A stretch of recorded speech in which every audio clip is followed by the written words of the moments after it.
వెంకటేశ్వర స్వామికి, హిందువులకి, అలాగే వెంకటేశ్వర స్వామి భక్తులకి. కానీ సిగ్గు లేకుండా నిన్న ప్రెస్ మీట్లో కూర్చొని మేం కాదు చెప్పడం, మాకు క్షమాపణ చెప్పాలి అంటారు. మీకెందుకు క్షమాపణ చెప్పాలి? చంద్రబాబు నాయుడు బూట్లు వేసుకొని పూజలు చేస్తున్నందుక, లేదా ఇదే దుర్గమ్మ టెంపుల్ అనుసంధానంగా ఉన్న 21 టెంపుల్ని గుద్దేసినందుక, లేదా తిరుమల వెంకటేశ్వర స్వామి లడ్డు ఎంత పవిత్రమైందో మనకు తెలుసు, దాని మీద అబద్ధాలు చెప్పినందుక? దేనికి చంద్రబాబు నాయుడు క్షమాపణలు చెప్పాలి? నీకెందుకు క్షమాపణ చెప్పాలో నువ్వు చెప్పాలి. ఈరోజు మీరు ఏదైతే మళ్ళీ ప్లేట్ ఫిరాయించి ఆ లడ్డూ ఇష్యూని డైవర్ట్ చేయడానికి సిబిఐ మీ తప్పు అని తెలియజేసింది ప్రజలకు తెలిసిపోతుందని ఈరోజు అంబటి గారి మీద ఏ విధంగా దాడి చేయడానికి మీ ఎమ్మెల్యేల్ని, మీ గ్రంథాలయం చైర్మన్ని, మీ నాయకుల్ని ఎలా ఉసిగొల్పారు? పబ్లిక్గా రోడ్డు మీద కర్రలు రాడ్లు పట్టుకొని తిరుగుతుంటే పోలీసులు చోద్యం చేస్తున్నారంటే సిగ్గుచేటు. వీళ్ళంత ధైర్యంగా బయటకు వచ్చి దాడులు చేస్తున్నారు అంటే దీని వెనక ఎవరున్నారు? లోకేష్ ఉన్నది నిజం కాదా? చంద్రబాబు నాయుడు ఉన్నది నిజం కాదా? వీళ్ళు ఉన్నారు కాబట్టే వాళ్ళు బరి తెగించారు, వీళ్ళు ఉన్నారు కాబట్టే పోలీసులు మౌనంగా ఉన్నారనే దానికి ఈరోజు అందరూ కూడా అర్థం చేసుకోగలుగుతున్నారు. ఏకంగా అంబటి గారి ఇంట్లో దూరి వాళ్ళ వైఫ్, కూతుర్లు, అల్లుడు, పిల్లలు, మనవళ్ళు, మనవరాళ్ళు ఉంటే వాళ్ళని చంపడానికి ప్రయత్నిస్తారు.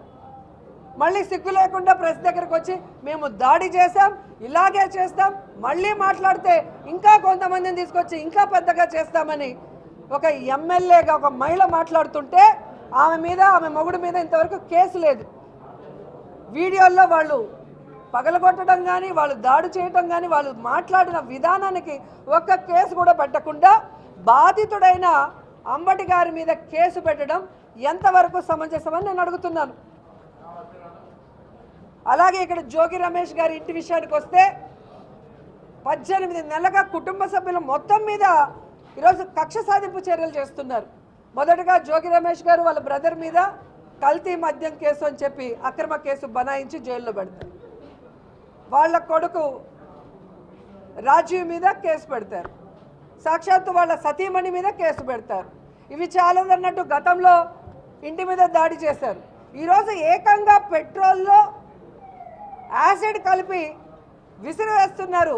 ప్రొఫెషనల్స్ని పెట్టి ఆ ఇంట్లో వాళ్ళని సమాధి చేయాలన్న ఒక ఆలోచనతోనే ఇది చేశారనేది స్పష్టంగా విజువల్స్ చూస్తే అర్థమవుతుంది.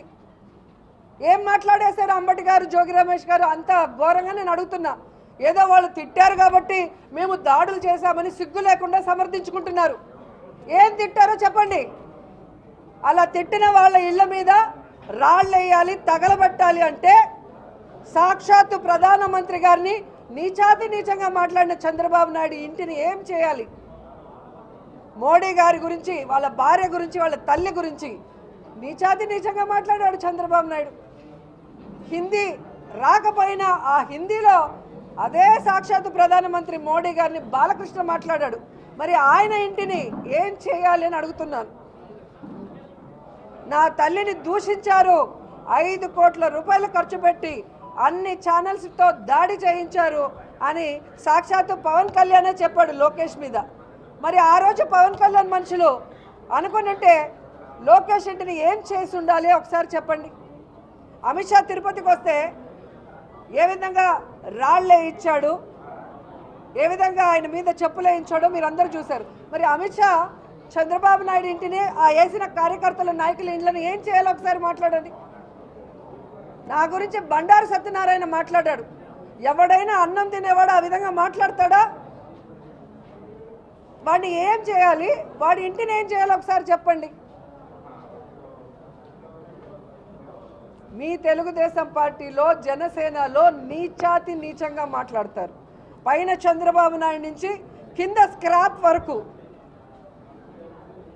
ఎమ్మెల్యేలు లేదు, వాళ్ళ కుటుంబ సభ్యులు లేదు, వాళ్ళ పిల్లలు లేదు, అందరి మీద మార్ఫింగ్లు చేస్తారు, అందరి మీద కేవలంగా మాట్లాడతారు.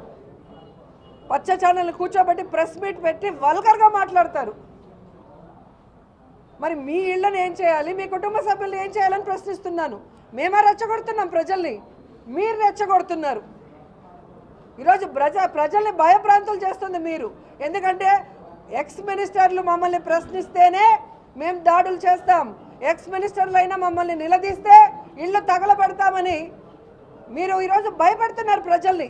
వాళ్ళకి ఇవ్వాల్సిన వెల్ఫేరో వాళ్ళ గ్రామాల్లో వార్డులో జరగాల్సిన అభివృద్ధి అడిగితే ఇంతకు 10 మీకు చేస్తామని భయపెట్టి పాలన చేస్తున్నారు. ఇది ప్రజాస్వామ్యమా లేదా తాలిబాన్ల పాలన?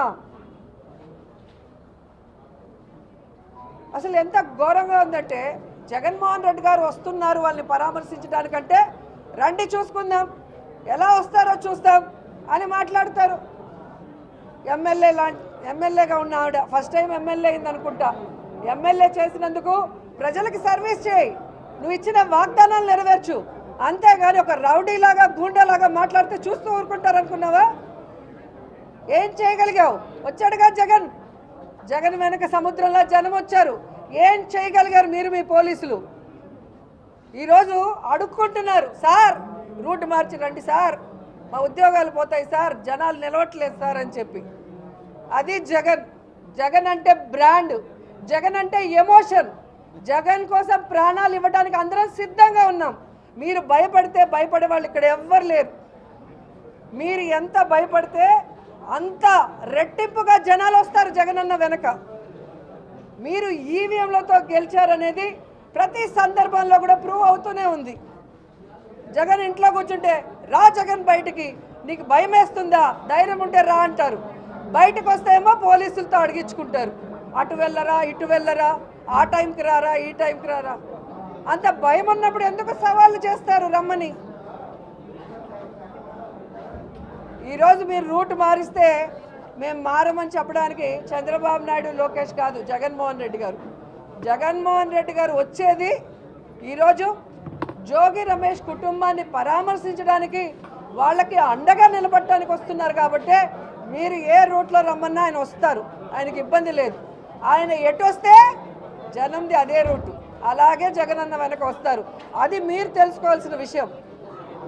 పోలీసులు కనుక ఇలాగే ఈ అధికార కూటమిని నమ్ముకొని రూల్స్కి విరుద్ధంగా పనిచేస్తూ వాళ్ళకి అండగా నిలబడి ఈరోజు అపోజిషన్ లీడర్ల మీద దాడులు చేయిస్తే భవిష్యత్తులో మీ అందరినీ కాపాడటానికి ఆ కూటమి ప్రభుత్వం నాయకులు రారు. ఆ విషయాన్ని తెలుసుకొని రూల్స్కి అనుగుణంగా పనిచేయమని హెచ్చరిస్తున్నాం.